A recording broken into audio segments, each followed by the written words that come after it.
नमस्कार।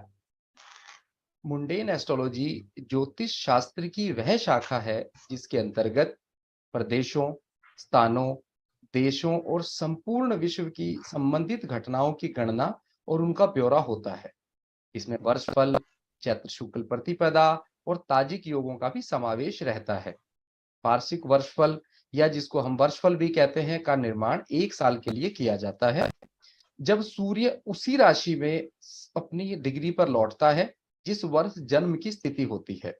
वार्षिक भविष्यवाणियां इस चार्ट या कुंडली पर आधारित होती हैं। इसके साथ मुंथा का भी एक महत्वपूर्ण तत्व है जो जन्म कुंडली और वार्षिक कुंडली के बीच में इंटरसेक्शन का काम करता है। यह भी राशि में 1 वर्ष चलता है।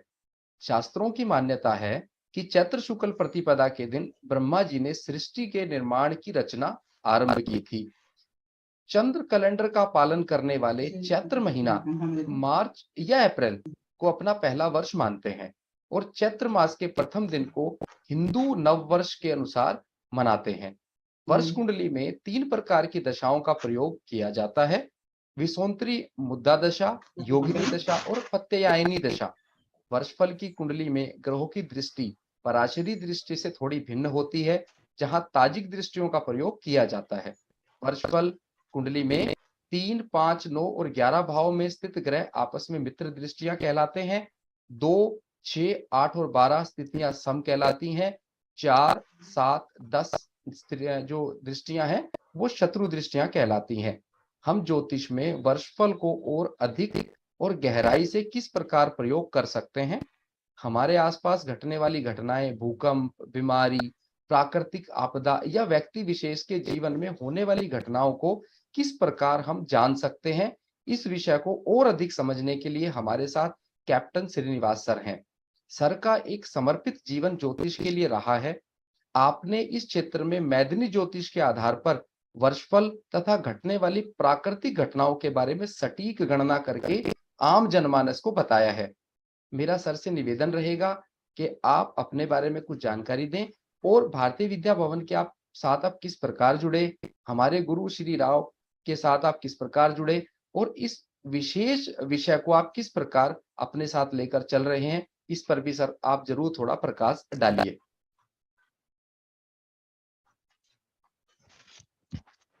आपका नमस्कार। मेरा नाम कैप्टन विजय श्रीनिवास है। जैसे आपने मुझे मेरे इंट्रोडक्शन में बताया था, मैं ज्योतिष के साथ मेरा संबंध जो शुरू हुआ 2006 में, जब मैं भारतीय विद्या भवन में ज्योतिष अलंकार में एडमिशन लिया था और 2008 में मैंने ये कोर्स कंप्लीट किया था सीनियर आचार्य से।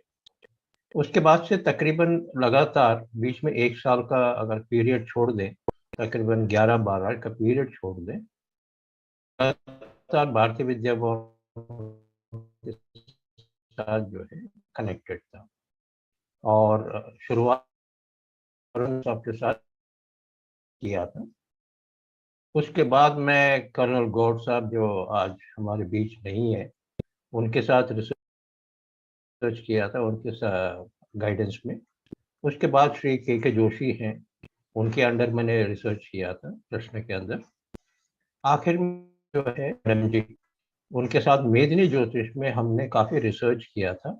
शुरुआत में हमने टेररिज्म के ऊपर रिसर्च करके एक प्रेजेंटेशन किया था कॉन्वोकेशन में, काफ़ी सक्सेसफुल रहा और स्टूडेंट्स और टीचर्स सबको ये बहुत अच्छा लगा था, क्योंकि हमें इंसिडेंट हुआ था पेरिस में, शार्ले एब्दो के जो केस था, जिसमें एक उनका एडिटर को जो है एक उग्रवादी ने सर कलम किया था।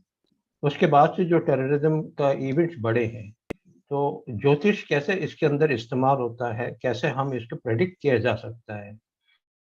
और मैम ने खास तौर पे मुझे बताया, क्योंकि मेरा आर्मी बैकग्राउंड है, इन्फेंट्री के हूँ और ट्रेन्ड पर्सन हूँ मैं इसके अंदर, तो उस एंगल से कैसे टेररिज्म का एक्टिविटीज होते हैं, एक्सप्लोजिव्स कैसे यूज होते हैं, कैसे हथियार इस्तेमाल होते हैं, उसके पॉइंट ऑफ व्यू से एस्ट्रोलॉजिकल कॉम्बिनेशन हमने बनाया था। उसके बाद जो है राव साहब ने हमें गाइडेंस दिया है कि भूकंप के ऊपर काम कर, तो उसके बाद से लगातार हम भूकंप के ऊपर रिसर्च कर रहे हैं और कैसे इवेंट्स होते हैं। साइंटिफिक बैकग्राउंड के साथ ये लोग कहते हैं कि प्रेडिक्ट नहीं किया जा सकता, ये आम धारणा है। लेकिन एस्ट्रोलॉजिकल पैरामीटर्स के अंदर काफी नजदीक, मतलब हम सटीक तो नहीं कहेंगे, थोड़ा एक रेंज के अंदर हम लोग आए थे जहां पे हम भविष्यवाणी कर सकते हैं कि अर्थक्वेक कब आ सकता है और किस डायरेक्शन में आ सकता है। ये अभी तक का मेरा ये रिसर्च तक का ये पीरियड है। 2016 में मुझे मौका मिला है राव साहब के थ्रू, मैं बहुत शुक्रगुजार हूँ उनका, उन्होंने मुझे फैकल्टी में लिया है। तब से लेकर आज तक मैं फैकल्टी मेंबर बनकर स्टूडेंट्स को ज्योतिष के अलग अलग सब्जेक्ट्स पढ़ाने की कोशिश कर। सर बहुत सुंदर। और मतलब एक आर्मी बैकग्राउंड होने के साथ साथ आपने जो इस विषय को अपने साथ लिया और गूढ़ता के साथ समझा। हमारे साथ श्री धर्मनारायण शर्मा जी हैं हमारी संभव ज्योतिष टीम से। तो मैं शर्मा जी से निवेदन करूंगा वो अपने विचार साझा करें और जो भी उनकी जिज्ञासाएं हैं वो सर के साथ जरूर बताएं। जी सर सबसे पहले नमस्कार और आपका स्वागत है। नमस्कार। हमारे एक छोटा सा एक प्रयास है सर, संभव ज्योतिष की टीम बना के हम लोग कोशिश करते हैं कुछ एजुकेशनल वीडियोस बनाए जाए, तो आपका स्वागत है सर। सबसे पहले सर मैं चाहूंगा एक बेसिक, जैसे थोड़ा सा आपने ब्रीफ बताया कि मंडेन एस्ट्रोलॉजी बहुत सारे एरियाज को कवर करती है and in present life mundane की काफी रिक्वायरमेंट भी है और हर तरफ से क्वेरीज आती हैं। तो थोड़ा सा मंडेन एस्ट्रोलॉजी के बारे में बताएं सर कि बेसिक एस्ट्रोलॉजी, मंडेन एस्ट्रोलॉजी क्या है। शर्मा जी, मैं आपका बहुत बहुत शुक्रगुजार हूँ, आपने मुझे मौका दिया। संभव ज्योतिष को मैं शुक्रगुजार करना चाहता हूँ कि आपने मुझे मौका दिया मेरे ज्योतिष के बारे में कुछ बातें सामने रखूं। जैसे आपने कहा, मेरा आर्मी बैकग्राउंड है और संभव ज्योतिष बहुत अच्छा काम कर रहा है। मैं आप सबको शाबाशी देना चाहता हूँ और ये प्रयास रखिए क्योंकि आप पॉपुलराइज कर रहे हैं और काफ़ी लोग देखते हैं इस चैनल्स को। और आप अलग-अलग टीचर्स, जो सीनियर टीचर्स हैं भारतीय विद्या भवन के, उनको आप चैनल दे के, मौका दे के आप इस पर्टिकुलर फील्ड को पॉपुलराइज कर रहे हैं। इस चीज़ के लिए मैं आप सबको शुभकामनाएँ देता हूँ। जहाँ तक मेदिनी ज्योतिष है और अंग्रेजी में मंडेन एस्ट्रोलॉजी कहते हैं, मेदिनी का शब्द ही जो संस्कृत में भूमि से कनेक्टेड है, जो हमारी धरती है, भूमि है, तो उसको मेदिनी कहा जाता है। तो इससे कनेक्टेड जो भी ज्योतिष के जो भविष्यवाणियां हैं, कैलकुलेशंस हैं, इसमें हम देश, प्रांत और परिस्थितियां, ये तीनों चीजें देखते हैं। मेदिनी ज्योतिष में अगर किसी स्टूडेंट को या किसी को भी इंटरेस्ट है और सक्सेसफुल होना चाहते हैं, हमारे जो गुरुजी श्री के राव जी कहते हैं, कुछ जानकारियां हमें जरूर होनी चाहिए। सबसे पहला है ज्योग्राफी का, दूसरा है हिस्ट्री, तीसरा है पॉलिटिक्स। क्योंकि ज्योग्राफी, हिस्ट्री और पॉलिटिक्स ये तीनों इंटरकनेक्टेड है। आप जब किसी मेदिनी ज्योतिष के अंदर हम बात करते हैं, वो देश के बारे में बात करते हैं, कंट्री के बारे में बात करते हैं। वो देश कब जन्म हुआ, जन्म मतलब आजादी मिली, या कब वो अस्तित्व में आया है, ये बहुत जरूरी है। भारत तो ऐसे तो अस्तित्व में बहुत कई सदियों से है, लेकिन हम लोगों को कहा जाता है कि हम आजाद हुए 15 अगस्त को। ये जो धारणा है, ये दोनों थोड़ा डिफरेंट है।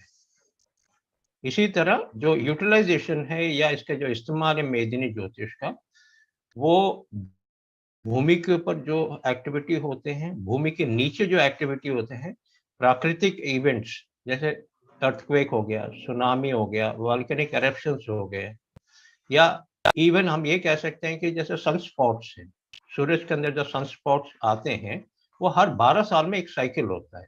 जब भी सनस्पॉट देखा या सन फ्लेयर्स को देखा है, आमतौर पे कहा जाता है कि कम्युनिकेशन सेटअप या आपका पावर ट्रांसमिशन हिट होता है। ये 12 साल का साइकिल है। इसी तरह हम प्रेडिक्ट कर सकते हैं हमारे ये जितने भी प्लैनेट्स हैं, स्पेशली स्लो मूविंग प्लैनेट्स ज्यादा प्रभावशाली होते हैं, उनका इफेक्ट ज्यादा देर के लिए देखा जाता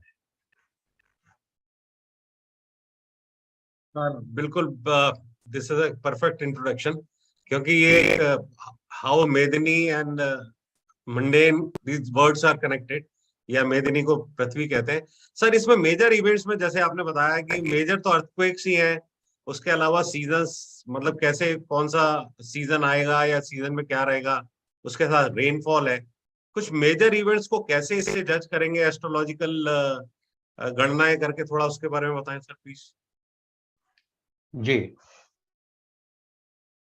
अगर हम सबसे पहले ले अर्थक्वेक का, ये जो अर्थक्वेक का जो इवेंट है वो अंडरग्राउंड होता है। सबसे पहले हमें सिद्धांत समझने चाहिए कि अर्थक्वेक होते क्यों हैं। जो हमारे अर्थ है वो उसको क्रस्ट कहते हैं, डिफरेंट लेयर्स में बना होता है। उसको हम टेक्टोनिक प्लेट्स का भी नाम दिया जाता है। पूरे अर्थ के अंदर ऐसे कुछ जोन्स बने हुए हैं जो सिस्मिक जोन्स कहते हैं, जहाँ पे अलग अलग प्लेट्स कनेक्ट हो रहे हैं। जैसे हमारी भारत की जो धरती है वो दक्षिण से उत्तर की तरफ मूव कर रहा है, मूवमेंट जो है, और एक चाइना का जो एरिया है और यूरेशियन प्लेट है वो दक्षिण की तरफ आ रहा है। जब ये दोनों प्लेट जमीन के नीचे टकराते हैं, ये मूवमेंट होती है, उसकी वजह से ये भूकंप आता है। इसको भूमि कंपन भी कहा जाता है। जब दो प्लेट टकराते हैं उसकी वजह से जो है मूवमेंट होती है, क्रस्ट मूवमेंट कहते हैं इसको।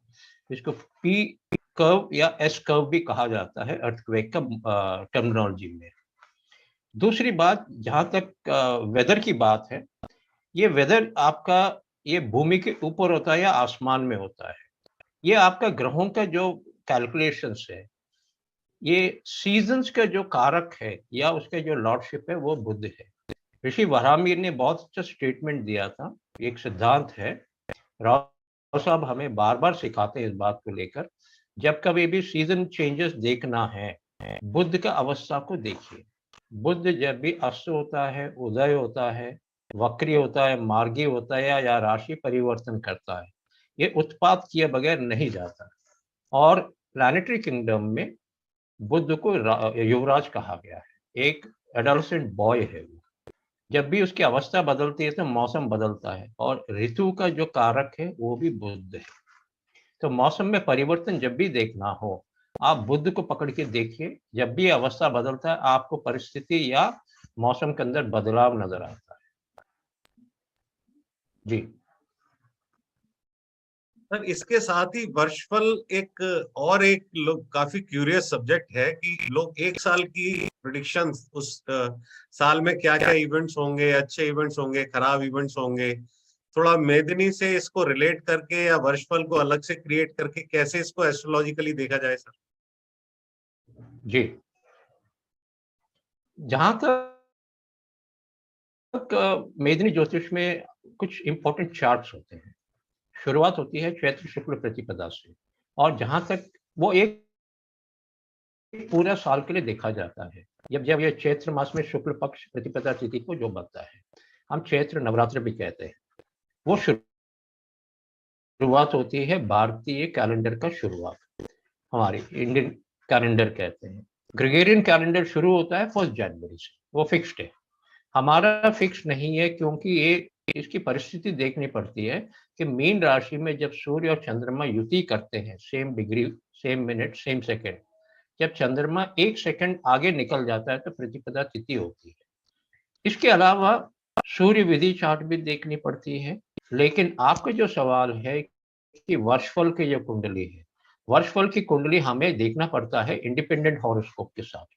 अगर हम भारत की परिपक्ष में बात करें, 15 अगस्त 1947 हमें आजादी मिली, तो उस टाइम पे सूर्य का डिग्री क्या है, किस राशि में बैठा है।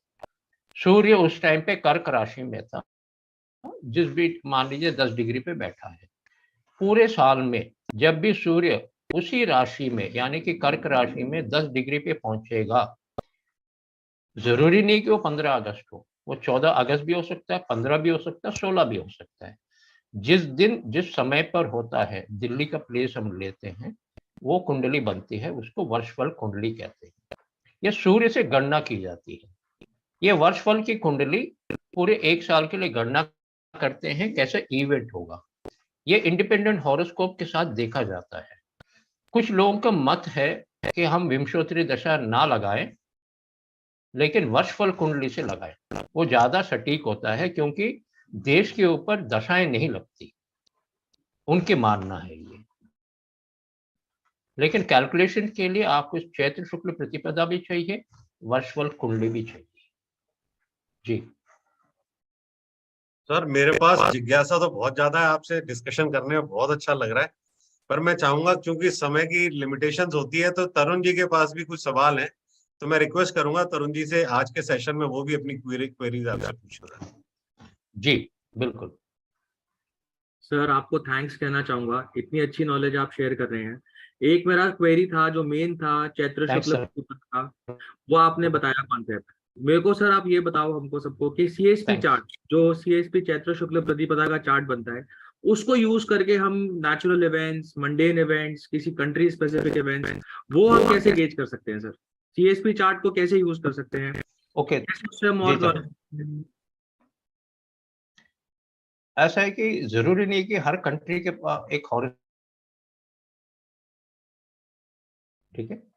जैसे इंडिया का हॉरोस्कोप है 15 अगस्त 1947, पाकिस्तान का है 14 अगस्त 1947।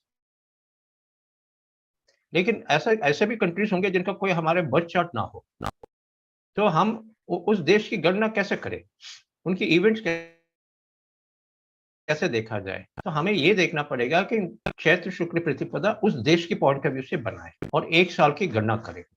वहां पे वर्षफल भी नहीं लग पाएगा क्योंकि उनका इंडिपेंडेंट हॉरोस्कोप नहीं होगा उस टाइम पे, या डिटेल्स नहीं होंगे। तो उस चीज को गणना करने के लिए चैत्र शुक्ल प्रतिपदा एक अच्छा टूल है, एक अच्छा चार्ट है, जिससे हम उस देश के बारे में पूरा एक साल की गणना कर सकते हैं। क्या कॉम्बिनेशंस बन रहे हैं, क्या इवेंट्स हो सकते हैं, अच्छे या बुरे, दोनों तरफ हम एनालिसिस कर सकते हैं। जी ठीक है सर, ये आपने अच्छा बताया। बट नॉर्मली सीएसपी चार्ट को जैसे हम नॉर्मल अपने मंडेन के कॉन्सेप्ट्स लगाते हैं, उस तरह के कॉन्सेप्ट भी सर उस पर मैंने देखा है बहुत अच्छी तरीके से काम करते हैं। कुछ नई चीज उसको हम किसी नए एंगल से, किसी नई तरीके से यूज कर सकते हैं सर, या कोई नया कॉन्सेप्ट आप बताना चाहो? देखिए, मैं एक इंटरेस्टिंग बात बताता हूँ। अगर किसी देश का इंडिपेंडेंट हॉरोस्कोप है, जैसे मान लीजिए भारत का लेते हैं, 15 अगस्त 1947, 1 मिनट मध्य रात्रि दिल्ली। जब आप ये चार्ट बनाते हैं तो वृषभ लगन बनता है, लगन में राहु है, द्वितीय में मंगल है, तृतीय में सूर्य, शनि, शुक्र, चंद्रमा, बुध, 5 प्लैनेट है, छठी में बृहस्पति है, सप्तम में केतु है। ये हमारा नेटल चार्ट है। और जरूरी नहीं कि सीएसपी चार्ट, वो लगन कोई भी उदय हो सकता है। मैं यहाँ पे एक इंपॉर्टेंट ऑब्जर्वेशन मैं बताना चाहता हूँ सभी दर्शकों को और आपको भी। इस साल का आप सीएसपी चार्ट अगर बनाएं 22 मार्च 2023 का, एक्चुअली बनता है 21 मार्च 2023 रात 10:53 का, वृश्चिक लगन बन रहा है। आप एक इंडिपेंडेंट चार्ट की तरह उस पर एनालिसिस जरूर करिए, लेकिन जो उदय लगन है, सीएसपी का उदय लगन, आप ये कंपेयर करिए कि नेटल चार्ट का कौन सा भाव के साथ कनेक्टेड है। वो एक साल उस भाव से आपको फोकस नजर आएगा। जैसे हम इस साल के उठा के देखें, वृश्चिक लगन उदय हो रहा है, भारत के नेटल चार्ट में सप्तम भाव है वो। तो इस साल हमारे सप्तम भाव से जो गणना है या उसका जो फोकस है वो रहेगा। सप्तम भाव क्या इंडिकेट करता है मेदिनी ज्योतिष में? वो पार्टनरशिप इंडिकेट करता है, एक्सपोर्ट इंपोर्ट इंडिकेट करता है, इंटरनेशनल डिप्लोमेसी इंडिकेट करता है, और ओपन वॉर को भी इंडिकेट करता है। हम उस एनालिसिस को इन सिग्निफिकेशन के साथ इस एक साल में एनालाइज करेंगे। वृश्चिक लगन उदय हुआ है सीएसपी में, लग्नेश अष्टम में गया है, एक अच्छा सूचक नहीं है। अपने ही नक्षत्र में बैठा है और भी अच्छा सूचक नहीं है, यानी कि इस साल जो है कुछ वायलेंट इवेंट्स होने की संभावना है, वॉरलाइक कंडीशन होने की संभावना है। उदय लगन वृश्चिक है जो नेटल चार्ट का सप्तम भाव है। सिर्फ हम नकारात्मक पॉइंट ना देखें, पॉजिटिव भी देखें। इंटरनेशनल डिप्लोमेसी भी डोमिनेंट रहेगा, इंटरनेशनल बिजनेस भी डोमिनेंट रहेगा इंडिया की पर्सपेक्टिव। और इंडिया की पोजीशन काफी अभी भी सराहा जा रहा है और आगे भी सराहा जाएगा।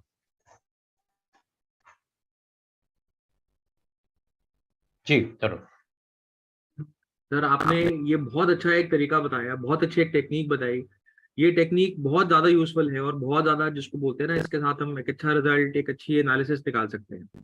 सर अगला मेरा एक सवाल था, एक मेरी उत्तेजना है जानने की ताजिक योगों को। ताजिक योग क्या होते हैं, कैसे लगते हैं? कुछ मेजर टाइप के ताजिक योग अगर आप बताओ, कोई इंपॉर्टेंट योगा ताजिक के। जी देखिए, ताजिक योग जो है आमतौर पर 2 फील्ड्स में इस्तेमाल किया जाता है, एक वर्षफल में और एक प्रश्ना में। ये ताजिक योग जो आए हैं, ये आपके सेंट्रल एशियन रीजन से जो है वहाँ से आए थे। आप इसके अंदर नाम तकरीबन 16 योग है, ये काउंट करें तो 16 योग तकरीबन बनते हैं। इनमें एक सबसे ज़्यादा प्रचलित और सबसे इम्पोर्टेंट, सारे योग इम्पोर्टेंट है, लेकिन इसके अंदर सबसे ज़्यादा हम इस्तेमाल करते हैं इमीडिएट रिजल्ट्स के लिए, वो इत्तिसाल योग कहते हैं, इत्तिसाल योग। ठीक है, इसके अंदर 3 बेसिक कंडीशंस होते हैं। सबसे पहले 2 प्लैनेट एक दूसरे के दृष्टि में होना चाहिए। ये जो दृष्टि है वो ताजिक एस्पेक्ट होना चाहिए। ये जैसे शुरुआत में जो बताया गया ताजिक एस्पेक्ट्स क्या होते हैं, सभी जानते हैं इसके बारे में। 212 एस्पेक्ट नहीं होता, 6-8 एस्पेक्ट नहीं होता, बाकी जो है open friendly, open enemy, secret friendly, secret enemy होते हैं। ये अलग अलग कैटेगराइजेशन ऑफ फ्रेंड्स और एनिमी का होता है। सबसे पहले इनके 2 प्लैनेट के बीच में दृष्टि होनी चाहिए, ताजिक। दूसरी बात, दोनों जो है वो दीप्तांश रेंज में आना चाहिए। तीसरा जो है, fast moving planet should be behind slow moving planet by 1 degree.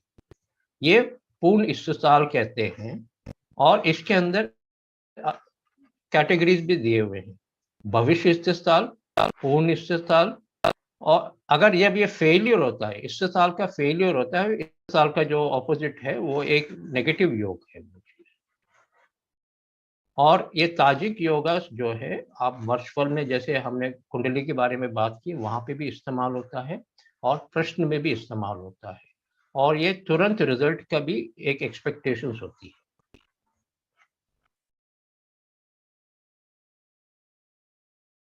Sir जो सूत्र और जो गणनाएं आप हमें बता रहे हैं, हम लोगों की हमेशा इच्छा रहती है कि हमारे आस पड़ोस में क्या घटनाएं घट रही हैं, चाहे वो देश हो, चाहे वो राज्य हो, चाहे कोई व्यक्ति हो, ये हमेशा एक क्यूरोसिटी का, मैदिनी ज्योतिष के माध्यम से इच्छा जानने की रहती है कि आगे घटनाएं किस प्रकार घटेंगी। तो मेरा आपसे निवेदन है सर कि अगर हम कोई उदाहरण के साथ अपने पड़ोस में घटने वाली घटनाओं को हम समझ सकते हैं, तो आपसे निवेदन रहेगा सर, प्लीज आप थोड़ा सा हमें इस पर प्रकाश डालें और कुछ ऐसी चीजें बताने का भी रिक्वेस्ट रहेगा जो हम सीधे सीधे समझ सके कि आने वाले टाइम में 6 महीने में, 8 महीने में, 3 महीने में किस तरह की घटनाएं मैदिनी ज्योतिष के माध्यम से हम ज्योतिष में पकड़ सकते हैं। जी, अगर हम उदाहरण के तौर पर, क्योंकि मेदिनी ज्योतिष का टॉपिक है, तो अगर हम भारत की कुंडली लें, सबसे पहले जहाँ पे हम लोग रहते हैं, नेटल चार्ट जो है वो वृषभ लगन का है। 15 अगस्त 1947, 1 मिनट मध्यरात्रि, दिल्ली का है। तो लगन जो उदय हो रहा है वो वृषभ लगन है। लगन में राहु है, द्वितीय में मंगल है, तृतीय में चंद्रमा, बुध, शनि, शुक्र, सूर्य, और छठे में बृहस्पति है, सप्तम में केतु है। अगर हम फंडामेंटल रीजंस देखें, हमें ये जो चार्ट मिला है, ये मुहूर्त जो मिला है, वो 2 महान व्यक्तियों के द्वारा दिए गए, हरदेव शर्मा त्रिवेदी जी और वेद नारायण व्यास जी। उन्होंने ये हमें कुंडली दिया है कि इस मुहूर्त में भारत को आज़ादी डिक्लेयर करना चाहिए, जो हमारे पहले प्रधानमंत्री श्री नेहरू जी ने ये डिक्लेयर किया था पार्लियामेंट में। इस कुंडली को अगर हम देखें, इसके अंदर इंपॉर्टेंट पॉइंट्स क्या है या हमारी स्ट्रेंथ क्या है इस कुंडली का। किसी भी देश के लिए स्थिर लगन जो है, उदय होना सबसे ज्यादा जरूरी है, क्योंकि देश में स्थिरता बहुत जरूरी है डेवलपमेंट के लिए। यहाँ पे देखेंगे तो वृषभ लगन है, एक स्थिर लगन है, एक बहुत मजबूत पॉइंट है। दूसरा, ये जो आजादी का डिक्लेरेशन हुआ मध्यरात्रि में हुआ, वो अभिजीत मुहूर्त है। लग्नेश तृतीय भाव में बैठा है, चंद्रमा के साथ, बुध के साथ, शनि और शुक्र, और चंद्रमा जो है पुष्य नक्षत्र में बैठा है, नक्षत्रों के राजा कहा जाता है। जब चंद्रमा पुष्य नक्षत्र में बैठा है, उसका स्वामी शनि है। और वृषभ लगन के लिए शनि जो है नवमेश और दशमेश है, वो एक राजयोग कारक है। हमें जो है अगर हम चंद्रमा की डिग्री अगर देखें उसके अनुसार तकरीबन हमें 17-18 साल की दशा मिली है। 1947 से लेकर 1965 तक हमारे पास जो है शनि की महादशा मिली है, जिसमें हमने योग कारक के जो रिजल्ट मिले हैं। शनि हमें क्या दर्शाता है? Agriculture, labour, constructions, reorganization. Pushya मतलब क्या है? जो पोषण करने वाला नक्षत्र है। इतने सारे लोगों का जो विस्थापित हुए थे उन सबको उन्होंने देश ने पाला है 1947 में। और नेगेटिव पॉइंट क्या है यहाँ पे? अगर हम तृतीय भाव देखें वहां पे 5 ग्रह बैठे हैं। ये कहीं ना कहीं दर्शाता है कि हमारी और नेबरहुड के साथ, नेबरिंग कंट्रीज के साथ किसी न किसी के साथ हमारा तनातनी चलती रहेगी, कभी हम चैन से नहीं बैठ पाएंगे। अगर हम परिपक्ष में देखें इसको, वेस्टर्न बॉर्डर्स में पाकिस्तान है और नॉर्दर्न बॉर्डर्स में नॉर्थ ईस्ट में जो है चाइना बैठा हुआ है। इन दोनों देशों के साथ हमारे युद्ध हुआ है, ठीक है। और शनि के दशा के बाद हमें जो है 17 साल की दशा जो मिली है वो बुध की मिली है। बुध जो है यहाँ पे पंचमेश है। बुध जो है कम्युनिकेशन का कारक है, बुध प्लानिंग का कारक है। तो पंचवर्षीय योजनाएं जो बनी है, कंस्ट्रक्शंस कंपनी है, इंस्टीट्यूशनल बिल्डिंग जो कहते हैं, IIMs, IITs, एम्स वगैरह जो बने हैं, इसरो जो बना है, स्पेस, थर्ड हाउस आपका स्पेस ऑर्गेनाइजेशंस है। तो थर्ड हाउस के ऊपर नजर रखिए आप। स्पेस ऑर्गेनाइजेशन, स्पेस एक्टिविटी आपका पूरा उसी टाइम पे स्टार्टिंग हुआ था, 1970 से टाइम से लेकर। ये हमारी स्ट्रेंथ है। अगर हम नेबरिंग कंट्री, हमारे एक दिन पहले जो हमसे आज़ाद या ब्रिटिशर से आज़ाद हुआ है, अगर हम उनके ऊपर नज़र रखें, पाकिस्तान जो है सीधे सीधा कंपैरिजन है, एक दिन के डिफरेंस पे है। अगर वो चार्ट अगर हम देखें, हमें समझ में आएगा कि हम कितने खुश नसीब है। क्या वो चार्ट लग सकता है?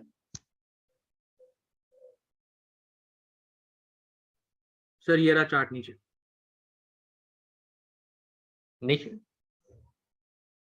ऊपर इंडिया, नीचे पाकिस्तान है सर। ठीक है। अब आप देखिए पाकिस्तान की कुंडली 14 अगस्त 1947 1 मिनट मध्यरात्रि, कराची। जब पाकिस्तान आज़ाद हुआ था या उसको इंडिपेंडेंस मिला था, उनका जो कैपिटल सिटी था वो कराची था। यहाँ पे उनका मेष लगन आया, उदय हो रहा था। द्वितीय भाव में राहु है, तृतीय में चंद्रमा मंगल है, चतुर्थ में बुध शनि शुक्र सूर्य है, सप्तम में बृहस्पति है, अष्टम में केतु है। आप अगर तृतीय भाव के ऊपर अपने नजर गाड़े, चंद्रमंगल योग तृतीय भाव में बन रहा है इसका। जब भी चंद्रमंगल योग बनता है यानी कि लक्ष्मी योग है, यानी कि वो जातक या देश जो है पैसे के पीछे रहेगा। पराशर यहाँ तक बोल के गए कि ये जातक का सोर्स ऑफ इनकम जो है जरूरी नहीं है कि वो सही सोर्स ऑफ इनकम हो, वो कहीं से भी पैसे कमाएगा। और दूसरी बात, जो पैसे के पीछे भागेगा या पैसे ही उसका महत्व है, वो कहीं ना कहीं अपने माता के साथ रिलेशनशिप खराब करेगा। जहां तक पाकिस्तान है, उसके माता जो है वो हिंदुस्तान है या भारत है, उसी के आंचल को काट के दिया गया उसको। आप 47 से देखिए आज भी हमारे साथ रिश्ता कैसा है। हम जितनी भी उसकी मदद करने की कोशिश करें, वो अपने अलग तरीके से रवैया रखता है, जो एक फ्रेंडली नेचर नहीं कहा जा सकता। चतुर्थ भाव के पर नजर रखिए आप। चतुर्थ भाव में 4 प्लैनेट्स है, यानी कि उनका जो इंटरनल कंडीशन है, होम कंडीशन है, वो भी कभी भी स्टेबलाइज कंडीशन में नहीं रहेगा। इंटरनल कॉन्फ्लिक्ट रहेगा। 4th हाउस अपोजिशन पार्टी भी है, वहां पे मल्टीपल अपोजिशन पार्टीज ये आपस में लड़ते रहेंगे। और वो दशम भाव के ऊपर दृष्टि डाल रहा है, यानी कि ये अपोजिशन पार्टीज आपस में लड़ेंगे और इकट्ठे होकर सरकार से लड़ेंगे, यानी कि हमेशा ये 2 किस्म की लड़ाइयां करेंगे। अब आप देखिए पाकिस्तान के हॉरोस्कोप में 1971 में उस देश का विभाजन हुआ। विभाजन के समय पर शनि में शुक्र की दशा चल रही थी। जब कभी भी जमीनी विवाद हो, चतुर्थ भाव आना चाहिए, विवाद छठे भाव से आना चाहिए, पड़ोसी के साथ विवाद है तो तृतीय भाव से कनेक्शन आनी चाहिए। यहाँ पे चतुर्थ भाव को देखिए, चतुर्थ भाव बैठा है तृतीय भाव में और तृतीयेश चतुर्थ में, यानी कि तृतीयेश और चतुर्थेश का एक्सचेंज है। और लग्नेश मंगल चतुर्थेश के साथ तृतीय भाव में बैठा है और तृतीयेश जो है चतुर्थ भाव में बैठा है वो षष्ठेश भी है।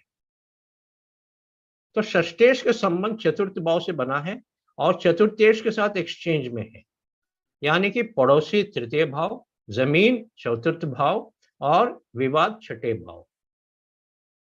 अब जब विभाजन हुआ है शुक्र में शनि में शुक्र की दशा में इसका विभाजन हुआ है।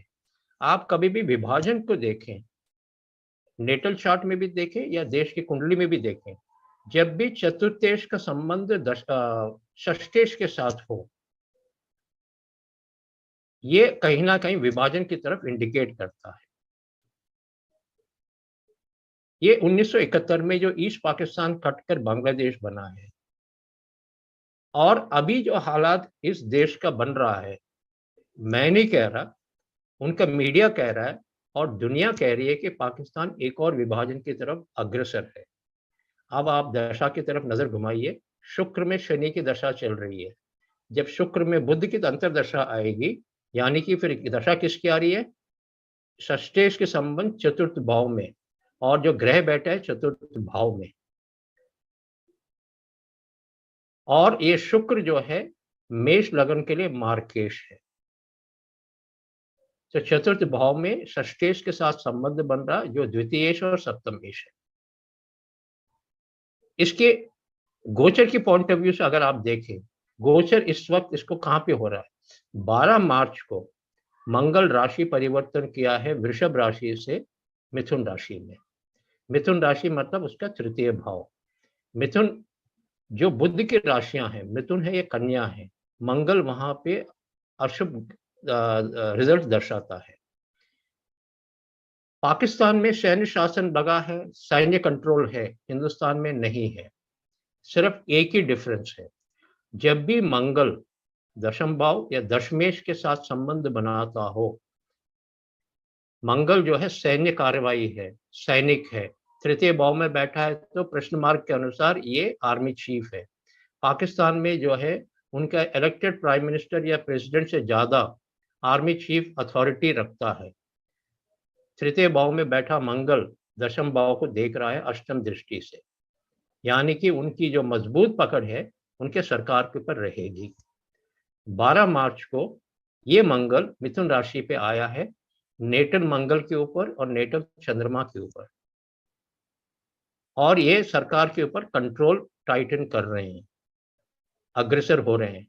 अगले 90 दिन 12 मार्च से इस देश के लिए काफी क्रिटिकल रहेगा, क्योंकि मंगल जो है 45 दिन के बाद चतुर्थ भाव पे आएगा और दशम भाव को देखेगा और किस किस के ऊपर से गोचर करेगा, षष्ठेश बुध, दशमेश शनि, द्वितीयेश और सप्तमेश शुक्र और पंचमेश सूर्य के ऊपर से। गृह युद्ध जैसा परिस्थिति बनेगा पाकिस्तान में। हम नहीं चाहते हैं कि कोई भी देश इस हालत से गुजरे, लेकिन हम सिर्फ एस्ट्रोलॉजिकल एनालिसिस कर रहे हैं। लेकिन इसके अंदर एक सेविंग ग्रेस भी मैं कह सकता हूं, ये 22 अप्रैल के बाद से जो पीरियड है उसमें भी एक सेविंग ग्रेस, एक मलहम लगेगा उस पे, जब बृहस्पति लगन में आएगा। लेकिन ये बृहस्पति कितना मदद करेगा, क्योंकि नवमेश है, लेकिन वो एफ्लिक्शन में रहेगा। 11वें भाव से शनि देखेगा और राहु केतु एक्सिस में होगा, यानी कि ये बृहस्पति मदद करने की कोशिश कर रहा लेकिन नहीं कर पाएगा, वो एफ्लिक्टेड बृहस्पति है। पंचम भाव को देखेगा, सप्तम भाव को देखेगा, नवम भाव को देखेगा। राव सर ने कई बार ये बात बोली है, ये एक अच्छा सूत्र है, बृहस्पति की दृष्टि जिस भी भाव पे पड़ता है तो गंगा जल की तरह काम करता है। लेकिन क्या ये बृहस्पति गंगा जल की तरह काम करेगा, ये सोचने वाली बात है, क्योंकि ये एफ्लिक्टेड बृहस्पति है। इसमें कितनी ताकत होगी, कितनी क्षमता होगी, ये सिर्फ समय ही बताएगा। जी। Thank you, sir. Thank you very much for this example. It is marvelous. जी सर आपने बहुत अच्छी तरीके से इस कॉन्सेप्ट से बताया, एक नया तरह का एक अंडरस्टैंडिंग, एक नई तरह की नॉलेज इसमें बताई। जो लोग ताजिक योग नहीं जानते, नहीं समझते, वो इससे जरूर बेनिफिट करेंगे। सर बहुत बहुत धन्यवाद। और मैं तो आपको ये कहना चाहता हूँ कि जैसे आपने एक बड़ा सूत्र दिया कि जो उदय लग्न है उससे हम उस देश के उस भाव से संबंधित घटनाओं की जानकारी ले सकते हैं। G20 सम्मेलन जो है वो 22 तारीख के बाद, मतलब कल के बाद जो 22 तारीख आएगी, उसके बाद जो बड़े पॉलिटिकल लीडर्स हैं वो आना शुरू कर देंगे और वो करीब सितंबर तक आते रहेंगे। तो ये साझेदारी जो हो रही है, ये हमें बड़े कम शब्दों में आपने बता दिया कि इसको ढूंढते रहते हैं कि कहाँ से हमें मिलेगी, लेकिन ये G20 का जो इवेंट है इतना बड़ा, ये केवल 7वें घर से हमें दिख गया कि भाई वहां साझेदारी हो रही है। लेकिन उसका उल्टा जो अगर हम देखें तो साझेदारी में कुछ नेगेटिविटी भी होती है, क्योंकि सामने बिल्कुल हमारे चाइना है, वहां से वो वारफेयर टाइप की सिचुएशन भी क्रिएट हो रही है। तो ये एक तरह से सामने फ्रंट जो होता है वो पार्टनर के साथ साथ एकदम अपोजिट शत्रु भी मानते हैं, हम 7वें घर का जो है अपोजिशन भी मानते हैं। तो वही राजनीतिक घटनाएं अब हमारे आसपास घटने लग गई हैं। इसके लिए सर बहुत बहुत धन्यवाद। आपने बड़े छोटे सूत्र से हमें बता दिया कि वर्षफल को कैसे देख सकते हैं। मैं अपनी टीम की तरफ से आपका बहुत बहुत धन्यवाद करता हूं। और इस विषय को और अधिक गहराई से समझने के लिए, इसमें गूढ़ता लाने के लिए, एडवांस लाने के लिए हम जरूर जल्दी से आपको अप्रोच करेंगे। और मेरा निवेदन रहेगा, आपका समय हमें चाहिए होगा। तब तक के लिए सर नमस्कार। नमस्कार सर, बहुत बहुत धन्यवाद सर। आप थैंक यू सबका सर। धन्यवाद। बात करते करते जब आप सर सूत्र दे रहे थे, आपने ताजे हमें सिखाया सर। वो जब मेरे को आज तक वो वर्षफल की क्लास याद है, जब आपने सब योगास को एक्चुअली कॉन्सेप्चुलाइज करके साइंटिफिकली समझाया था, मूवमेंट्स के हिसाब से उनको याद करने के जो मेमोरी टैब्स आपने दिए थे कॉन्सेप्चुलाइज करके स्टोरी फॉर्म में। तो बस एग्जैक्टली जब मैं उस पर श्राप लगा के देख रहा हूँ तो लग रहा है कि हाँ किस इंपॉर्टेंट तरीके से हमको वो चीज दिख रही है। Thank you so much sir, इतने साइंटिफिकली इसको समझाने के लिए, इस साइंस को और ज्यादा साइंटिफिक करने के लिए। और thank you so much sir. Thank you sir. Thank you thank you everyone. Thank you very much. Thanks sir. Thank you.